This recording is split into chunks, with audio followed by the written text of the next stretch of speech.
welcome to my presentation. My name is Casimer.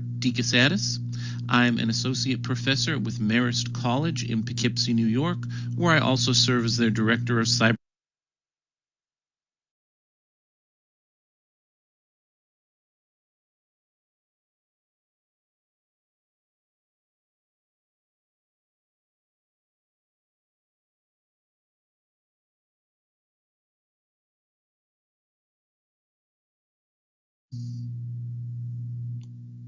Hello and welcome to my presentation. My name is Casimer.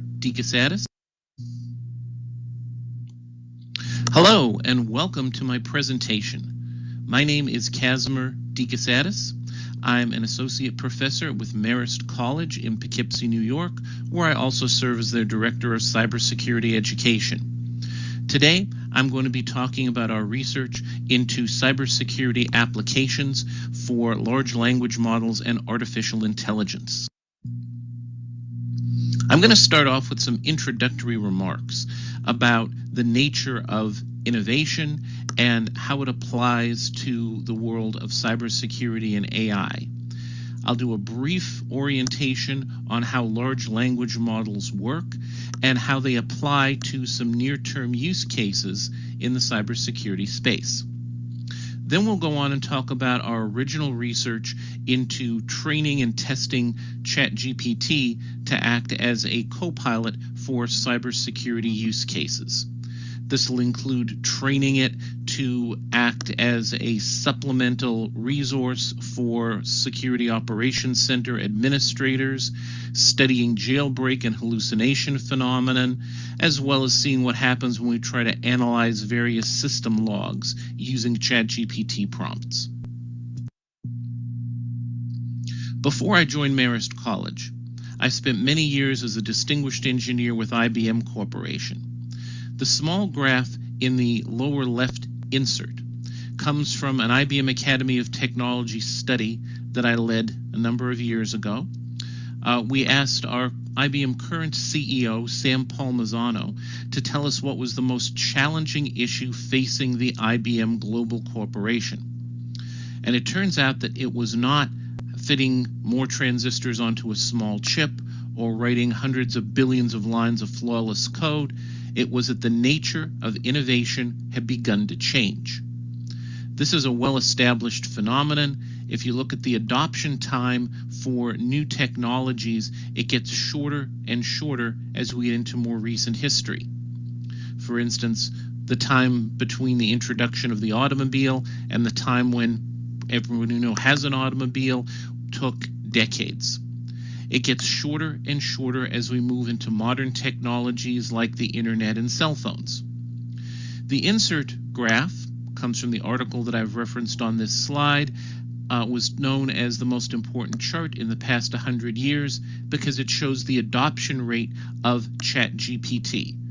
This is absolutely unprecedented. ChatGPT acquired 1 million users within 5 days of launch. Popular services like Instagram took 2.5 months to do that. Other services you're familiar with, like Netflix, took over 3 years. When you roll out something that big, that fast, from a security viewpoint, it's almost irresponsible. There have to be technical issues that we've just not had time to fix and debug. ChatGPT went on to acquire over 100 million users in about 2 months and is still proceeding at a breakneck pace. So bear this in mind as we go through the rest of the presentation. A lot of the features and the problems that we see with ChatGPT can be traced back to the fact that we've rolled out this technology on a massive scale very, very quickly with, quite frankly, a limited amount of testing.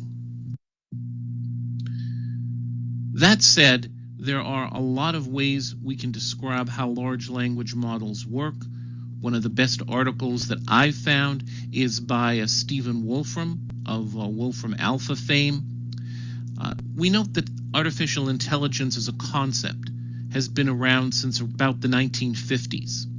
The idea is that we can build a neural network similar to the way the human brain works, having neurons with threshold functions that fire or not depending on their input conditions. And we arrange all of these into a large enough network, we can start getting responses to inputs that are meaningful. Now, this has gone by many names over the years: machine learning, deep learning, currently foundational models. I want to take just a moment and focus on an example from Wolfram's article, which emphasizes the modeling aspect of LLMs. Let's say that it's medieval Italy, and you've been asked to determine how long it takes if you drop a cannonball at different heights. So you go to the tallest building available to you, which is the Leaning Tower of Pisa, and you start dropping cannonballs off different floors and measuring the time it takes for them to hit the ground. This gives you some empirical data. It's limited, of course, because your building is only so tall and there aren't any taller buildings around. You don't know any fundamental physics about how this works. Calculus has not yet been developed. Theory of gravity has not yet been developed. So all you can do is try to estimate what's going to happen based on your data using curve fitting. Maybe you'll try a relatively simple curve, like a straight line, or maybe you'll try something very simple like the top graph, which shows you a quadratic equation with 3 parameters, A, B, and C. This looks like a pretty good fit. You might theorize that if we had a more complex function and we had more variables, then we could derive a better fit, but that's not necessarily true. The lower graph shows you a non-monotonic function where we have reciprocals, sine functions, and other things. As you can see, the fit is much, much worse. So more variables does not necessarily correspond to more. This can lead you into lots of problems. There's a very good book called More Than a Glitch that I'd recommend, which talks about this in detail. Multidimensional, non-monotonic relationships between variables are extremely hard to visualize and understand. So the model could be biased, it could be making mistakes and we wouldn't know it. Whoever controls that model wields a tremendous amount of power. These graphs are examples taken from the book, which show some relatively simple models used by financial institutions to decide whether or not you should get a home loan. As you can see, it's not really intuitive looking at these as to how they relate to the physical data. Now, ChatGPT has about 200 billion variables trained on data scraped from the global internet, which relate to each other in unforeseen ways, depending on the black box properties of that model and the training data that you use as an input. You might have inherent biases, hallucinations, or other problems. We're going to see this manifest as we get into the cybersecurity example in more detail. Furthermore, a lot of people have made assumptions about applications of AI to cybersecurity that are not necessarily accurate. AI as a tool may work reasonably well, say 80% of the time, but when it fails, it does so in unpredictable and subtle ways. If we are depending on this tool for critical actions, we're going to get in trouble, especially if we have a tool that is known to fail in subtle ways, depending on the black box model and depending on the input, and we realize that the output is still going to change in unpredictable ways, but we just ignore that. We use it anyway. This can be driven by economic forces. There's little market in the cybersecurity sector for a device that does not replace humans or that doesn't automate functions that we do manually today. And therein lies a problem.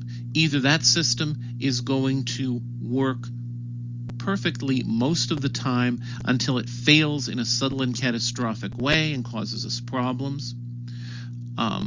Or if we try to insert a human into the loop, we run the risk that that person is just going to be reduced to sitting there clicking OK every time a prompt comes up, rather than actually doing an independent verification of the model. So a model that works some of the time and that fails in unpredictable ways and doesn't lend itself to human oversight can be a significant issue. Now, having said all of that, there are at least 5 near-term use cases for generative AI and LLMs in the cybersecurity space. It is well known that there's a massive global shortage of cybersecurity professionals, up to 4 million unserved jobs last time we looked. We could fill some of those low-level positions with AI, potentially, and we could free up the limited amount of humans that we have for more advanced work. There's a use case that Splunk has been developing where AI is used to help people learn the Splunk proprietary database query language. That's an example of AI as a trainer helping us to get over this lack of skilled professionals. We're also being overwhelmed by threat logs and incident response, tens of thousands of alerts per day in a typical security operations center. Up to 70% of those are being ignored. Because of the increasing velocity of big data sets, we can't manage this at human scale. This telemetry needs to be automated, and AI may help us with log analysis. We'll see more about this a little later. Well, if we can automate log analysis, maybe we can automate IAM, policy management. There's some data from IBM which suggests that we can get a significant reduction in the cost of data breaches and in the response time of the Deming cycle if we do this. That's early stage work, but it is promising. And then, of course, there's speculation that we could use AI for risk analysis by using various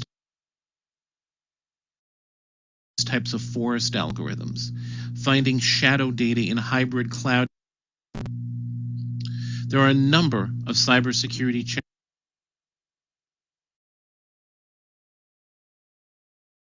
challenges facing current AI.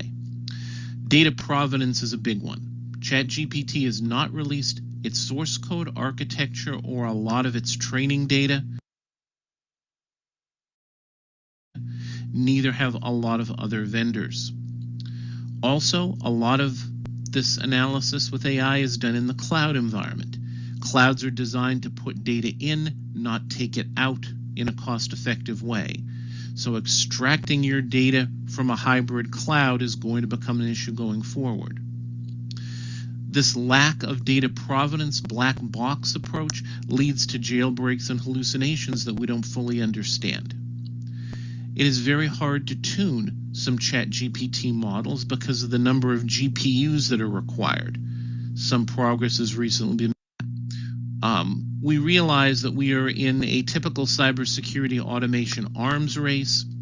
AI has the potential to augment cyber attacks at every stage of the kill chain or potentially circumvent conventional kill chains altogether. We can't afford to ignore this. So we've begun to look at some short-term use cases. These are the results of our cybersecurity training with a ChatGPT model as a co-pilot assistant. We have a corpus of data consisting of 500 questions related to introductory cybersecurity, a second corpus, 500 questions on hacking and penetration testing issues, and a third related specifically to mobile security issues. We randomly sample those lists without replacement to get a list of 30 questions, and we call that an exam. And then we deliver those exams to ChatGPT and try to train it to see if we can get a suitable response. We do this at least 10 times for each of these 3 categories. For the introduction to cybersecurity category, we did more than 10 times because it's such a broad base of data that we're trying to analyze. The results, as you can see, are fair to decent. We can achieve something like 80 to 87% accuracy on some of these models. ChatGPT is between a C+ and a B+ student. interesting ways. Here's 4 quick examples. The 2 on the left-hand column are hallucinations. Depending on how we phrase our question, we can get ChatGPT to contradict itself. We ask if a statement is false. ChatGPT will say, yes, it's false, and then will give our statement back to us and assert that it's true again. That's called a hallucination. And you'll notice that from both of these hallucinations, ChatGPT goes into a fair amount of detail as to why it believes its answer is correct, even though the answer is self-contradictory. At the other extreme, the upper right quadrant, given a multiple choice question, ChatGPT will sometimes give an incomplete response. It'll pick one of the 4 options but won't tell us why. So it's difficult to assess its internal reasoning process. And we've also found some unusual gaps in its knowledge. ChatGPT is supposedly trained on recent information. However, when we asked it about the Metcalfe incident from April of 2013, a major cybersecurity point, it seems to have no idea about that or the so-called 7 bullet theory related to it. So we're 80% or so successful, but that 20 to 25% that fails does so in a catastrophic and unexplainable way. This is a big problem. We further evaluated ChatGPT's response to the IEEE Cybersecurity Ethics competition, which our college participates in every year. Now, we know that ChatGPT is inherently incapable of making ethical judgments. However, it can write an essay. So we gave it a 2-page case study, in this case on the Edward Snowden issue, and told it that we would like it to write an analysis based on the 10 points in the IEEE Code of Ethics. We also gave this same essay and a dozen student-written essays to a group of volunteer IEEE judges. One human judge flagged ChatGPT's essay as suspicious, none of the others did. There were many hallucinations in ChatGPT's ethical analysis. It misidentifies elements in the IEEE Code of Ethics and improperly explains those, so it's not being a very good co-pilot. It earned an average score of a C- or a 73 from our 5 independent judges. This is very poor compared to what a student-written essay can do. We routinely have students writing, A+ and A- level essays under these same conditions. So more remains to be done if we're going to train ChatGPT as a meaningful source of ethical information. One thing that ChatGPT is very good at, though, is writing HTML code. This is an example of a wireless attack that one of my students demonstrated. You can give ChatGPT an image of a website. In this case, we're using as an example one of the mobile device login screens for Marist College. And ChatGPT will quickly reverse engineer all the HTML and CSS code needed to create this. Now that we have a website which looks exactly like the real thing, we used a Flipper 0 to set up a wireless evil portal, did a man-in-the-middle attack, so that when anyone within range of our Flipper 0 tries to use their phone to remotely access the Marist website, it puts up this fake capture screen. We collect their credentials, and now we have all their login information. This requires no knowledge of HTML or website design and very minimal skills on the Flipper 0. So we've significantly lowered the bar for novice cyber attackers using AI and ChatGPT. Finally, one of the big use cases that we're always told to study is analysis of logs. We started off using the JFEC Cybersecurity dataset, which is over 555,000 entries of cybersecurity logs, which analyze things like network flows, port numbers, packet